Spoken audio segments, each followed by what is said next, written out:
നമസ്കാരം പ്രിയമുള്ളവരെ, ആസാദിയുടെ global news ഡെസ്കിലേക്ക് എല്ലാ മാന്യപ്രേക്ഷകരെയും സ്വാഗതം ചെയ്യുകയാണ്. നിഖ്യ വിശ്വാസ പ്രമാണം, നിസിയൻ ക്രീഡ് എന്നറിയപ്പെടുന്ന ക്രൈസ്തവ വിശ്വാസത്തിൻ്റെ വളരെ പ്രധാനപ്പെട്ട അടിസ്ഥാന ശിലകളിലൊന്നായി കണക്കാക്കപ്പെടുന്ന ആ ഒരു വിശ്വാസ പ്രമാണം അത് ഉടലെടുത്തിട്ട് 1700 വർഷങ്ങൾ തികയുകയാണ്. AD 325 നിഖ്യ എന്ന് പറയുന്ന സ്ഥലത്ത് വെച്ച്, നിസിയ എന്ന് പറയുന്ന സ്ഥലത്ത് വെച്ചാണ് ആ ഒരു സുനദോസ് അല്ലെങ്കിൽ ചർച്ച് കൗൺസിൽ കൂടി ആ ഒരു വിശ്വാസ പ്രഖ്യാപനം, വിശ്വാസ പ്രമാണത്തിൻ്റെ ഒരു രൂപകൽപ്പന ചെയ്യുവാനിടയായി തീർന്നത്. ക്രിസ്തീയ വിശ്വാസത്തിൽ വളരെ പ്രധാനപ്പെട്ട ത്രിയേക ഉപദേശം, അതുപോലെ തന്നെ യേശുക്രിസ്തുവിൻ്റെ ദൈവത്വം, ഇങ്ങനെയുള്ള വിഷയങ്ങളെക്കുറിച്ച് വളരെ ഉറച്ച തീരുമാനമെടുത്ത ഒരു ചർച്ച് കൗൺസിലായിരുന്നു AD 325 നിസിയൻ ചർച്ച് കൗൺസിൽ. 1700 വർഷങ്ങൾ തികയുന്നു. ഇതിലേറ്റവും രസകരമായ സംഗതി, ഈ ചർച്ച് കൗൺസിൽ നടന്ന നിഖ്യ എന്ന് പറയുന്ന സ്ഥലം, നിസിയ എന്ന് പറയുന്ന സ്ഥലം ഇന്നത്തെ ആധുനിക തുർക്കിയിലാണ്. പക്ഷേ സങ്കടമെന്ന് പറയട്ടെ, ഈ ചർച്ച് കൗൺസിൽ നടന്ന ആ സ്ഥലത്ത് ഇന്ന് ഒരു ക്രിസ്ത്യൻ ദേവാലയം പോലുമില്ല. ആ ഒരു പർട്ടിക്കുലർ സ്ഥലത്ത് ഏതാണ്ട് 10,000-ഓളം ആളുകൾ അധിവസിക്കുന്നു. ഒരു ക്രിസ്ത്യാനി പോലും ആ സ്ഥലത്തില്ല. എന്ന് മാത്രമല്ല, ഈ ദിവസങ്ങളിൽ തുർക്കി നിസിയ വിശ്വാസ പ്രമാണത്തിൻ്റെ 1700ാമത് വാർഷികം ക്രിസ്ത്യാനികൾ ആഘോഷിക്കുമ്പോൾ അതിനെ നല്ലൊരു ടൂറിസം ഓപ്പർച്യൂണിറ്റി ആയിട്ടാണ് കാണുന്നത്.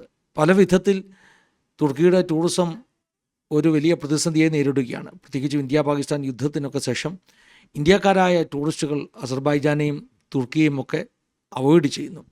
എന്നാൽ തുർക്കിക്ക് ഇപ്പോൾ ഉള്ളൊരു പ്രതീക്ഷ, ഈ ക്രിസ്ത്യൻ ടൂറിസ്റ്റുകൾ കൂട്ടമായിട്ട് ഇപ്രാവശ്യം വരും. കാരണം നിസിയൻ ക്രീഡിൻ്റെ 1700ാമത് വാർഷികമാണെന്നുള്ളൊരു പ്രചരണം അതവർക്ക് പുതിയ ടൂറിസ്റ്റുകളെ കൊണ്ടുചെല്ലും എന്നൊരു പ്രത്യാശയിലാണ് അവരായിരിക്കുന്നത്.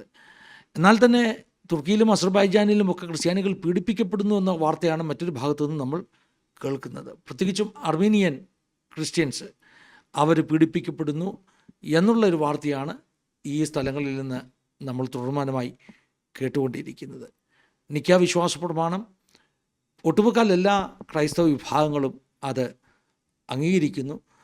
ക്രൈസ്തവ വിഭാഗങ്ങൾ അത് ഏറ്റുചൊല്ലുമ്പോൾ അവരുടേതാകുന്ന ഡോക്ടറിനനുസരിച്ച് അല്പമായ വ്യത്യാസങ്ങൾ വരുത്തി തന്നെയാണ് ചൊല്ലുന്നത് എന്ന് പറയേണ്ടിയിരിക്കുന്നു. പെന്തക്കോസ്ത് വിഭാഗങ്ങളെ സംബന്ധിച്ചിടത്തോളം നിഖ്യ വിശ്വാസ പ്രമാണത്തിൻ്റെ ആദ്യ വരികളൊക്കെ സ്വീകാര്യമാണെങ്കിലും അവർക്കതിനകത്ത് അഭിപ്രായ വ്യത്യാസമുള്ളത് പാപമോചനത്തിന് മാമോദിസ എന്ന് പറയുന്ന ഒരു സെൻറ്റൻസാണ്. പാപമോചനത്തിന് മാമോദിസ എന്ന ഒരു വിശ്വാസം അടിസ്ഥാനപരമായി പെന്തക്കോസ്ത് സഭകളിൽ ഇല്ല എന്നുള്ളതാണ് സത്യം. കാരണം പെന്തക്കോസ്ത് സഭകളുടെ വിശ്വാസം രക്ഷ എന്ന് പറയുന്നത്, പാപമോചനം എന്ന് പറയുന്നത് ഏതെങ്കിലും ഒരു കർമ്മത്തിലൂടെയല്ല, കർത്താവ് യേശു ക്രിസ്തുവിലൂടെയുള്ള രക്ഷ, യേശുവിൻ്റെ രക്തത്തിലൂടെ, യേശുവിൻ്റെ നാമം ഏറ്റുപറയുന്നതിലൂടെയുള്ള രക്ഷ എന്ന് വിശ്വസിക്കുന്നത് കൊണ്ട് പാപമോചനത്തിന് വേണ്ടി മാമോദിസ എന്ന ചടങ്ങ് സഹായിക്കുമെന്നോ മാമോദിസ എന്ന ചടങ്ങിലൂടെ വീണ്ടും ജനനം പ്രാപിക്കുമെന്നോ പെന്തക്കോസ്ത് സഭകൾ വിശ്വസിക്കുന്നില്ല, പഠിപ്പിക്കുന്നില്ല. ഇതാണ് വാസ്തവം. ഒരുപക്ഷെ പെന്തക്കോസ്ത് സഭകളിൽ തന്നെ പുതിയ ആരെങ്കിലും കൂട്ടങ്ങൾ ഈ കാര്യങ്ങൾ അറിയാതെ അങ്ങനെയൊക്കെ അബദ്ധത്തിൽ പറഞ്ഞിട്ടുണ്ടാകാം. എന്നാൽ പെന്തക്കോസ്ത് സഭകളുടെ, മുഖ്യധാര പെന്തക്കോസ്ത് സഭകളുടെ ഒരു അടിസ്ഥാന പഠിപ്പിതാണ്. ദൈവം എല്ലാവരെയും സഹായിക്കട്ടെ, അനുഗ്രഹിക്കട്ടെ. God bless you all. Have A wonderful time.